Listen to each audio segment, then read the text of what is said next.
Sir, may I ask you a question?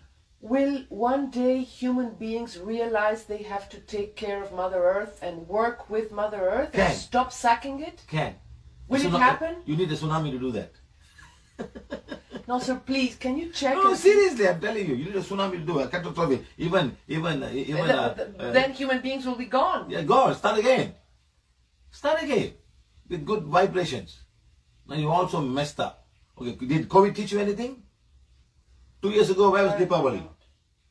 Where was Deepavali 2 years ago? Nobody could go to everybody's house. There were no lights. You cannot get out of the house. You cannot have more than 10 people in the house. All kind of stuff. Today, everybody's doing whatever they want. How many animals have been killed? For every festive season, not only Deepavali, but every festive season. How many animals are killed? For your pleasure. Oh, it's Deepavali. I must have my goat. How many goats die for your pleasure? So this is a very sad thing. Understand? So this things like that must happen. Like I just don't understand how you get power by sacrificing animal. The karma that you're going to create in the next lifetime is so negative. That's why some of these people are born with so difficult in life. They could all be tantrics in their past life and done so much harm to animal and do harm to so many things. So it's very sad. Why don't people create karma in this lifetime? They are. Does it exist some also? Disease, some instant disease. karma? I do something. Instantly I don't. Sometimes it is very bad. Instantly you, like for example, you do something wrong and next day you get caught, you go to jail for the rest of your life. So we don't know. Sometimes can happen instantly, you get COVID and you die. Instant karma. Get COVID, after 5 days you die. So these are the things can happen to you. So dying is very easy. But the suffering of the soul after leaving the body is another thing. You see all your children, all are there, and you can't elevate yourself and look around and you're crying. Your wife, your children, all are struggling and suffering because you're not there. Because a man can be a breadwinner for the whole house, for the whole family, sometimes even more extended family, for his parents as well. Now you're gone, everything crumbles down and breaks down. I still remember as I was flying down to USA. They watched a movie called Alexander. Alexander is a man from the Greek, and they go around and took over Persia. They went in fact in India. So when they went to Persia, they took all the golds. You see, they're all like actually robbers. They rob things and take whoever this guy is. You can call him Alexander the Great or whatever it is. Just because you conquer some poor people who do not have fighting skills and you become a hero. I took over this land, I king. And in that movie he was saying that we have enough gold for 3 generations of fighting. I can pay the army for 3 generations the amount of gold they have brought. Can you imagine? In Persia. That was his goal. Yes, it's very sad. You go and take over people who are living happily and you bring some fighting machines and you fight and people die and that's what you get. So what's the big deal? So what kind of karma this guy is going to get next lifetime? At least Ashoka was doing the same thing. And towards the end of his life, he realized and became a Buddhist. He became a Buddhist. And what happens then, sir? If then you have done a lot of harm in your life? Karma will be reduced. Because for Christians, if in the hour that you're dying, you repent, No. That's why they go around. You see, in Malaysia, Rosario, they go to all the hospitals on people in dying bed. Be a Christian and all your sins will be forgiven. Bullshit. There's a question of Rosario by Kukan Kumar. Yes, sir. So how did you first run a class in South America and then met Rosario? I mean, an Indian man suddenly doing workshop in South America. Especially an Indian man who wear t-shirt and walk around, not some Swamiji uniform, walking around like this or walking around like this to everybody. Alguien que no es espiritual. You can see all the Swamiji like that and like that. They're so good people, they're so humble. Actually, these idiots are all protecting themselves, from energy coming towards them. This is the protection mudra. Remember I told you? Yes. They all protect themselves from these guys. El Señor Siva está They're not diciendo giving you anything. They're not giving you anything. Que los Japanese people also are doing like this all the time. Yeah. So what happened was actually I started doing this thing, and I was going to have a class in Mumbai, and one girl sent me a message in Facebook. She said that, sir, I want to come there. I got so much of problems. I cannot afford the money to come there, and I cannot. So how can I help me? I said, you don't have to come in. I will go there. She organized a class. I went down there. It was a really bad time. It was summer. Lots of people find what was difficult, and we had a wonderful class. I went again and I met Laura. Laura came to the class. She said, "Can I spread his teaching to all Spanish people?" I said, "Yes, fine." And then she started doing online classes those days. And one of the guys who came for the class in Palma, Mallorca was one guy. Jose Ramon? No. It's another guy. He's from Buenos Aires. He was living there. Yes. And he knew a guy who can help us out in Argentina. Okay, so when I was in Argentina, this guy came and I went, he picked me up, we had a class that was a good class. Seriously, it was a good class. Because we do all the healing on the spot, and we tell people the problem. And I went back, I came again. This time I was flying, that's the time that when the plane went back and came again. Lots of black magic on each and every person in the class, in the plane. So then we came down, we missed the class, and then always when I come to class, I come to Argentina and I go to Uruguay. And Uruguay was one guy, he's also in the Facebook, somehow or other someone said, "Get this guy." So I caught him, he was not very interested. He said, "Wow, these people are coming, So he had a class and he started opening my eyes, oh, this guy is something different, He goes on finding aliens and all kind of stuff. What is this guy's name? Ciro Echeverri. Ciro. Dear Ciro Echeverri. Some guy. So then he had his own class. I had to take a taxi to go to the place. No one can pick me up. I took a taxi and went out there all by myself. And then went back to the hotel. The same thing to this place. I went back, So then the next time I come, I went to Uruguay also. And then next time, someone told her I was coming to next class, and Ciro called and said, "You must go for this class." Remember? And you carry on from there onwards. Yes. This friend, Ciro, called me and said, "Rosario, there's something important you cannot miss." And he didn't say what it was. And so I went. And I met Mr. Siva. And in that class, Mr. Siva said that he had this problem with the aeroplanes and he had to board a plane full of Brazilians, that he had never been in a plane before with Brazilians. And he had seen that everybody had a lot of black magic, receiving and doing. And so he said, "I want to go to Brazil." And I told him, "Well, I have family there and I know friends there. Maybe I can help you." And so this was in March. And Mr. Siva called me like in August and said, "Let's go to now in August." Okay. So we went. And we had a very beautiful class. It was a very beautiful. And that time we used to pay for all your flights. Yes. And now it's much better. So people are providing and we are all much better. Yes, Mr. Siva had to pay for absolutely everything. The class, the workshop, the rent and everything, And in that particular class in Brazil, the first time he went there, and first of all, I was very impressed because that one time he called me 10 days before the date of the class. And he said, "Rosario, how is everything going there?" And I said, "Well, sir, I'm here in Uruguay. The class is in Brazil, but I think everything will be all right. I'm not sure how many people we will have." And Mr. Siva said, "Don't worry, Rosario. We're working for God." I never forget that. And I said, "Oh, this is very impressive." And so when we arrived there, another thing that impressed me a lot is that the class was set to start at 9, and at 8 in the morning, Mr. Siva was there arranging the chairs and putting the room in order. And I said, "Spiritual teachers I know won't do this." And then when lunchtime came, there was everybody wanted to speak privately with Mr. Siva. And so somebody brought some food and we were both of us standing, eating like this. And Mr. Siva kept talking to everybody. She has to translate. Yes, I ate and translated and he ate and I said, "Definitely this man is not a normal spiritual teacher." Now I'm thinking now. At the very beginning part of the first calendar, it was not Sunday blessings, No. Full moon, new moon, half moon, half moon. Yeah. It falls on any one day. You remember? Yes. It falls on every one day. Then realize, Every year has been different. Yeah, this year, and I said, no, 2 years back, I said, no, the South Americans are not able to see us on a Sunday. Because there is like it's 3 o'clock in the morning or 4 o'clock in the morning. So we realized that we are not really helping everybody achieve whatever we want to do. That's when we had a Sunday blessings and new moon and full moon, So everybody can watch Sunday holiday.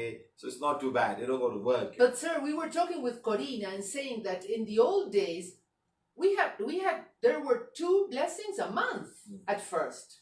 Only 2 blessings. No one a week. One each 15 days. And now it's marvelous. And you know what she said? Gonna say must have every day. I said, what? I asked Sarah if we could have blessing every day. Would you say it's good?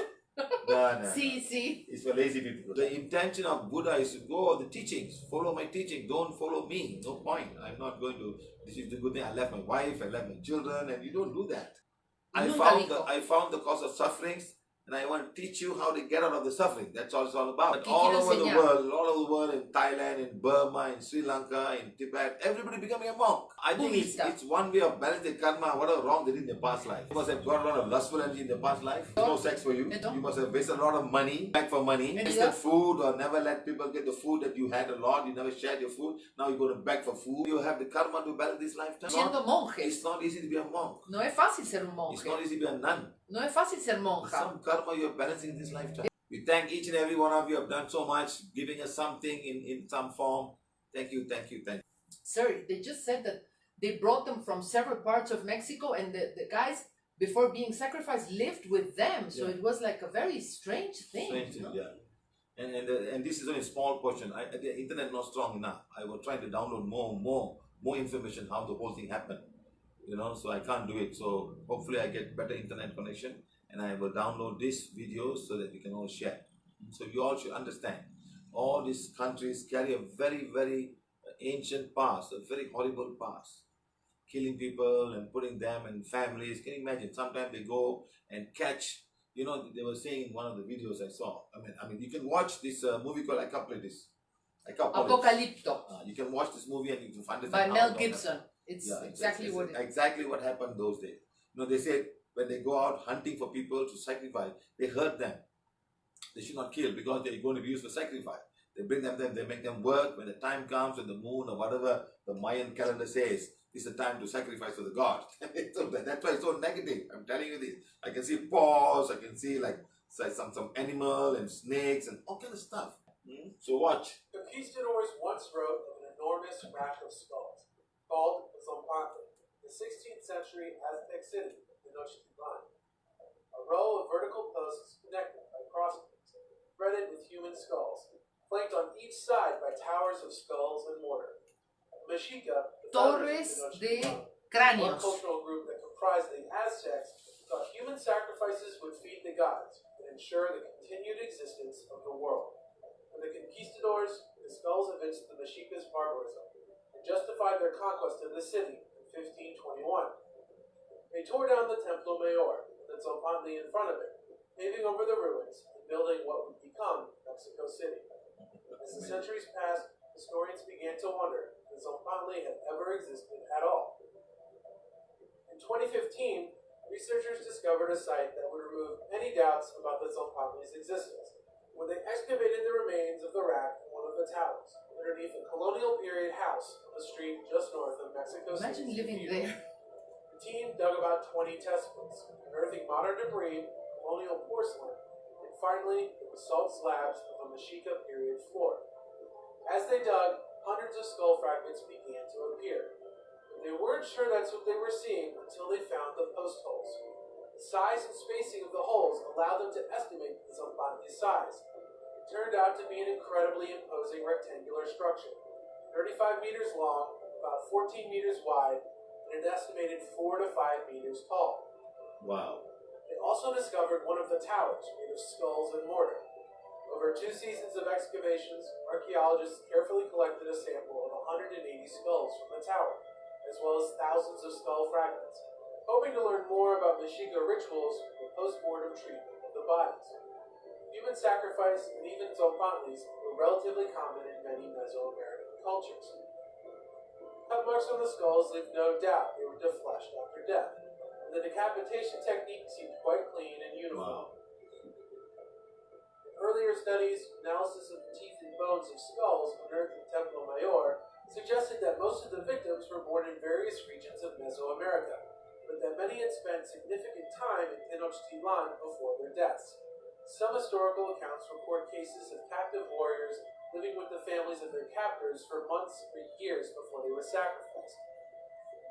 It's details like these that have archaeologists excited, opening the door to possible studies, ranging from detailed examinations of sacrificial rituals to the genetic diversity, population diversity of post-classic Mesoamerica. Studying these skulls in such intimate detail helps to tell not only the individual story of each victim offered up to the gods, but also that of the Aztec communities themselves.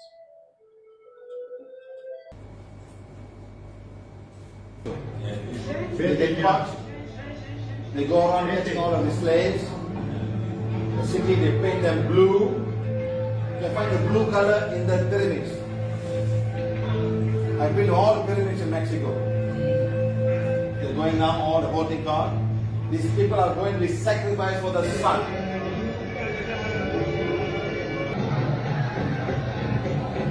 King or queen, the high priest all coming. Big ceremony to sacrifice people. Every pyramid is taking people there. But they take the heart for the sun, nothing else. You know how many people I've seen in Mexico who have the sun allergy? They cannot go to the sun, and they've been priests in their past life. In the pyramids. Go and watch a video of sun allergy in Mexico. He's a priest.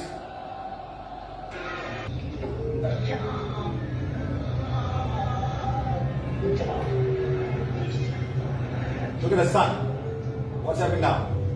The sun is closing now. Eclipse. He'll be safe. That's all. Seeing what they do for the sun in ancient cultures. It's surprised to see. Oh, what happened? No tengan miedo. Cierto usted. So don't kill this man. Give him life. Gran Dios.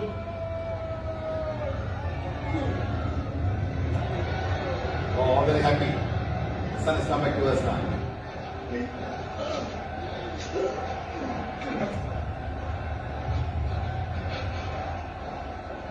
Save him now.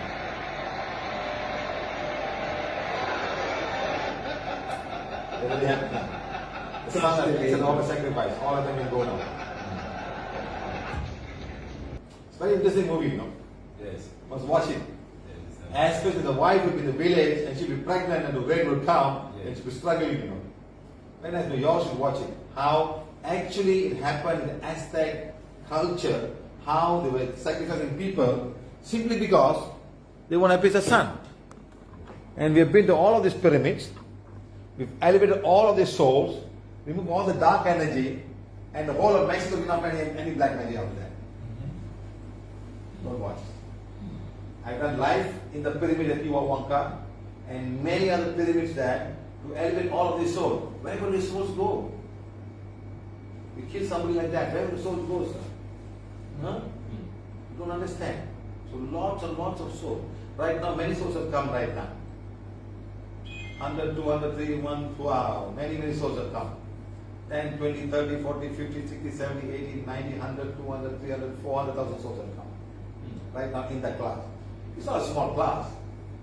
This class is for them. Most of the 5 people here in the class. 400, 500,000 souls have come. More will be coming at the end of the class. Okay, like that, huh?